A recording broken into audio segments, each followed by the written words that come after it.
At the UK general election last year, although people were predicting this would be Labour's worst result since 1983, it wasn't. What was clear is that Jeremy Corbyn did engage with sections of the electorate who felt as if they were not empowered or the political process didn't speak to them. And yet, although there were sections of the electorate that warmed to the message, it still didn't get him over the line after 7 years of neoliberal economics, which the Conservatives and the Liberals had actually imposed.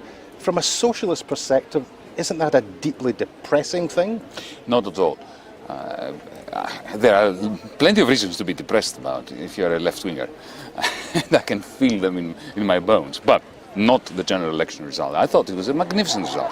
Because, come to think of it, the Labour Party under Tony Blair, and later Gordon Brown, but much more so Tony Blair, had completely lost its way. It had become utterly co-opted by the City of London. It had swollen hook, line and sinker the very toxic ideology of the financial sector, the idea that there is a riskless risk that is being generated by the City of London, and the Labour Party would be feeding the NHS off the table of the bankers while at the same time allowing them to go berserk. So the Labour Party had a very heavy baggage that it was carrying with it into the general election. There was a coup d'etat against Jeremy Corbyn just before the general election, and I think that Jeremy has contributed enormously to British democracy.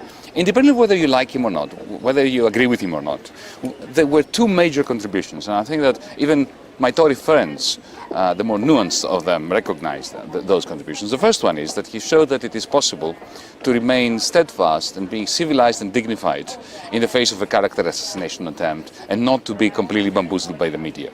That is important, and he did not adopt the art of the fudge that all politicians do. And secondly, he proved that the conviction that most people had, including, I have to say, myself some years ago, that the young are apathetic, apolitical, and we've lost them to democracy and democratic politics, that is just a myth.